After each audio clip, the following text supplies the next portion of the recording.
వందే మాత్రం. నేను మీ journalist Navata. Welcome to R voice.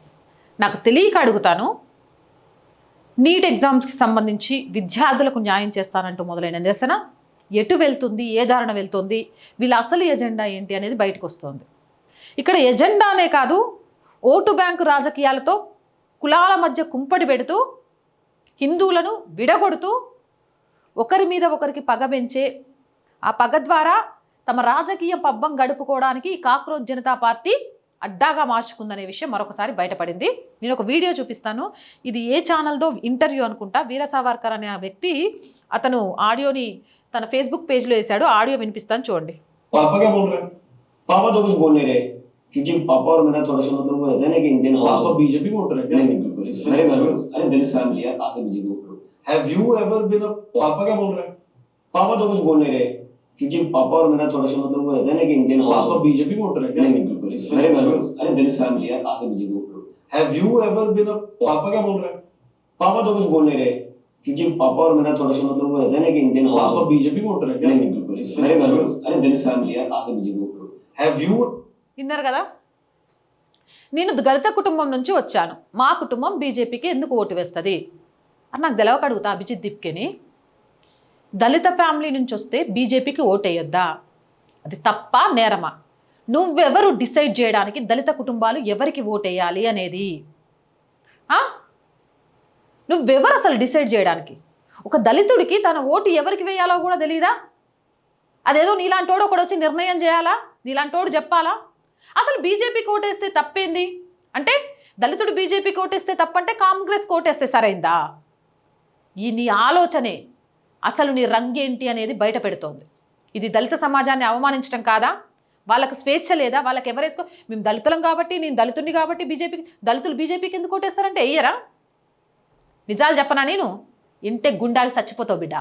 లోక్సభలో బీజేపీకి ఎస్సీ రిజర్వ్డ్ నియోజకవర్గాల నుంచి గణనీయమైన ప్రాతినిధ్యం ఉంది. కాంగ్రెస్ పార్టీలో కన్నా కూడా బీజేపీలోనే ఎక్కువ దళిత ప్రజాప్రతినిధులు ఉన్నారు. బీజేపీలో దళితులు కేవలం ఓటర్లుగానే కాదు, ఎంపీలు, కేంద్ర మంత్రులు, పార్టీ అధ్యక్షులు, ముఖ్యమంత్రులుగా కూడా ఉన్నారు. ప్రజాస్వామ్యంలో ప్రతి పౌరుడికి తన రాజకీయ అభిప్రాయం, తన ఓటు హక్కు ఉంటుంది.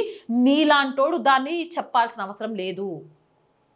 దళితుడు బీజేపీని సమర్థిస్తే అది అతని రాజ్యాంగబద్ధ హక్కు.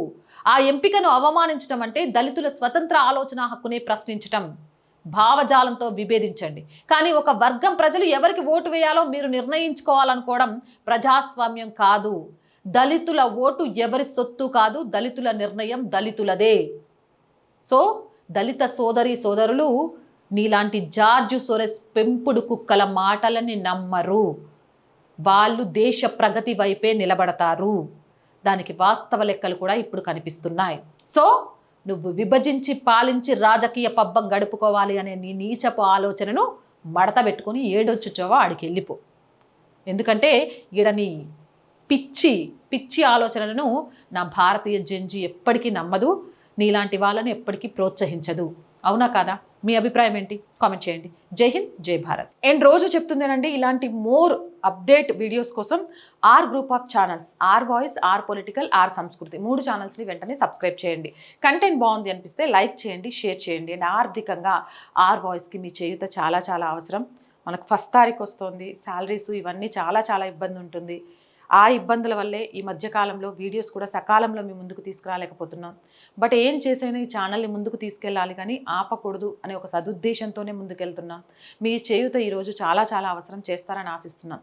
ఆర్థికంగా సపోర్ట్ చేయాలంటే స్క్రీన్ మీద గూగుల్ పే, ఫోన్పే నెంబర్ ఇచ్చాము. ఆ నెంబర్ ద్వారా మీకు తోచిన సహాయం చేయొచ్చు, లేదా బ్యాంక్ అకౌంట్ డీటెయిల్స్ కూడా ఇస్తున్నాము. దాని ద్వారా అయినా మీరు తోచిన సహాయాన్ని అందించవచ్చు. అలాగే వ్యాపారస్తులు వ్యాపార ప్రకటనలు ఇవ్వడం ద్వారా కూడా ఆర్ వాయిస్కి అండగా నిలబడవచ్చు. 8328500576 నెంబర్ని సంప్రదించండి. జై హింద్, జై భారత్.